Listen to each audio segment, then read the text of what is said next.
ये आप चाहते हैं। दिल्ली का विकास हर छोर तक पहुंचे, ये आप चाहते हैं और पहुंचा रहे हैं। कहीं मोहल्ला क्लिनिक खुल रहे हैं, कहीं पहली बार अब की बार सरकारी स्कूल में पेरेंट टीचर मीटिंग होगी। ये सब आपका इनिशिएटिव है और भी बहुत कुछ देखने के लिए हम तैयार बैठे हैं। फिलहाल आपसे हम 2 शब्द सुनेंगे सर।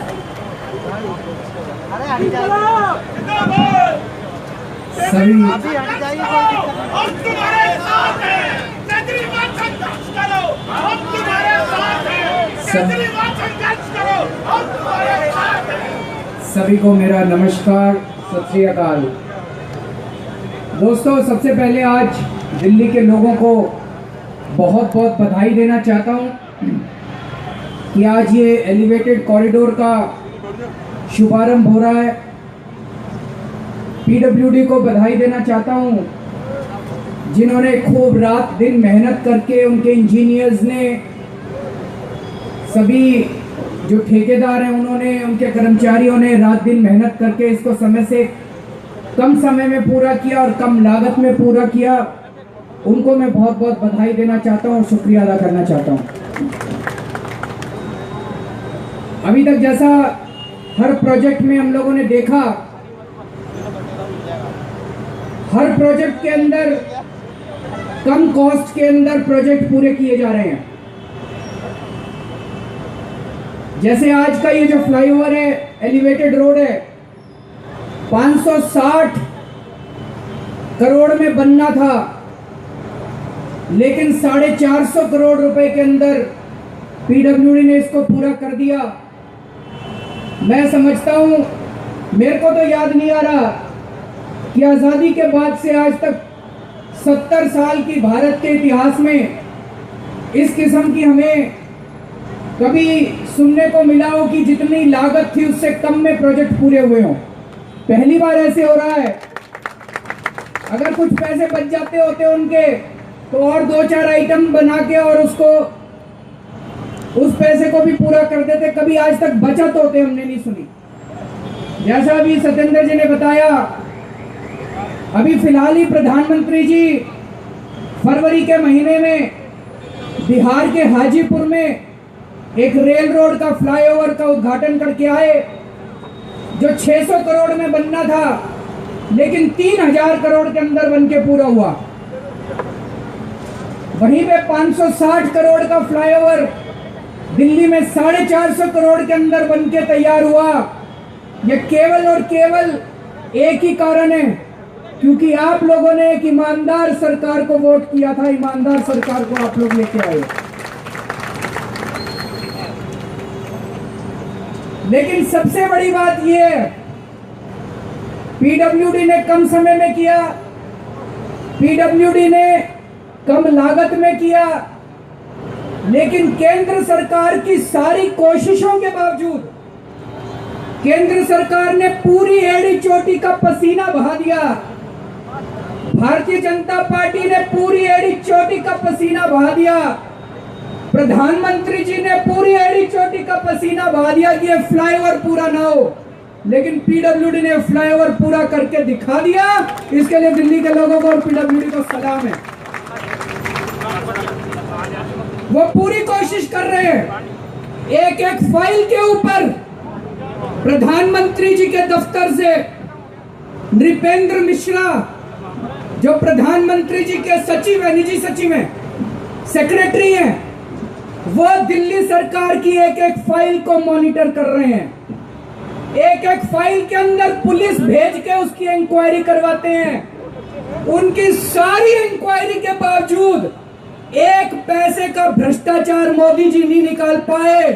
ये हमारी ईमानदारी का सबूत है। पूरी पुलिस हमारे पीछे छोड़ रखी है, आईबी हमारे पीछे छोड़ रखी है, सीबीआई हमारे पीछे छोड़ रखी है, रॉ हमारे पीछे छोड़ रखी है, इनकम टैक्स के भी नोटिस भेज दिया आम आदमी पार्टी को, ईडी हमारे पीछे छोड़ रखी है।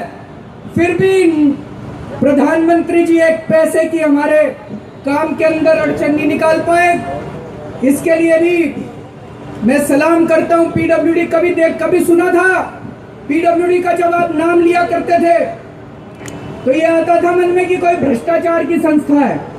और आज इनकी तमाम कोशिशों के बावजूद, प्रधानमंत्री के दफ्तर की तमाम कोशिशों के बावजूद पीडब्ल्यूडी के काम में एक भी अड़चन नहीं अकाल पाए।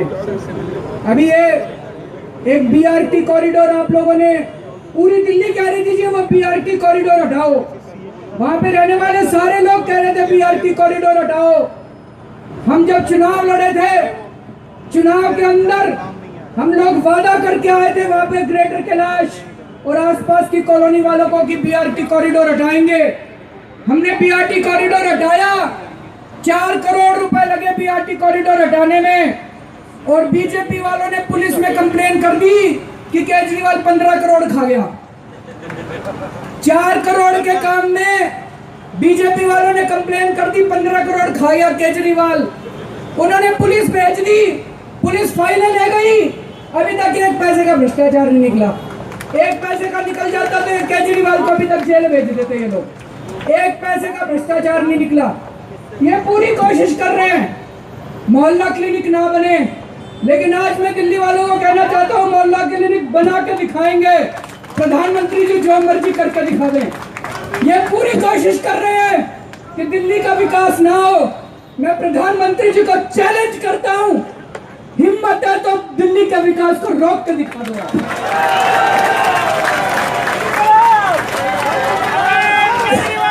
ये पूरी कोशिश कर रहे हैं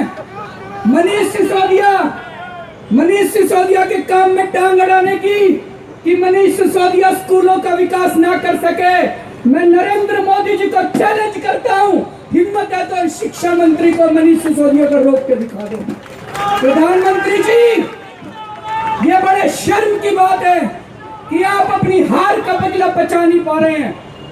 आपको दिल्ली वालों ने बुरी तरह से हरा के भेजा था, 3 सीटों पे सिमट गई थी भारतीय जनता पार्टी, और आज अपनी हार का बदला ले रहे हैं आप लोग।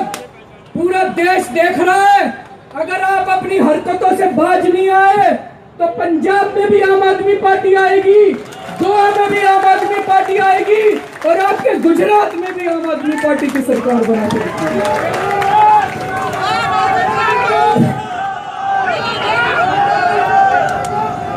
मैंने अपने ये सारे एमएलए को बोल दिया, महेंद्र यादव जी कराना इधर।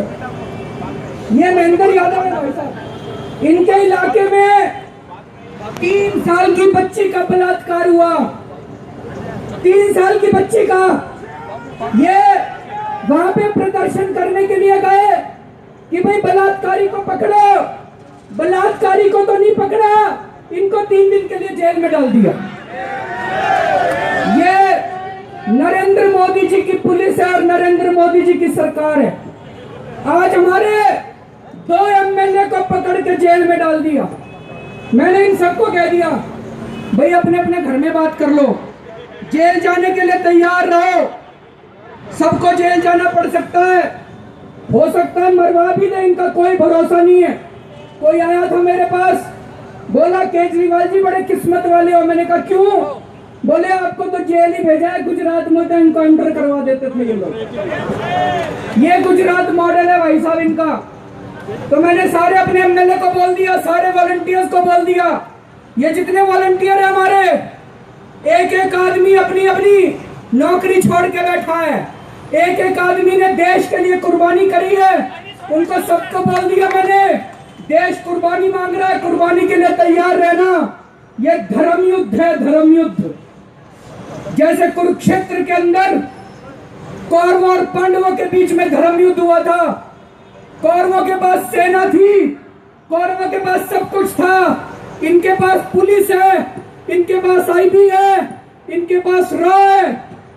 पांडव केवल 5 थे, उनके साथ धर्म था, उनके साथ भगवान थे।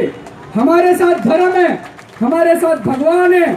हम सच्चाई के रास्ते पे चल रहे हैं, और जीत अंत पंत में दिल्ली वालों की होगी, जीत अंत पंत में सच्चाई की होगी। बोले सोनिहाल।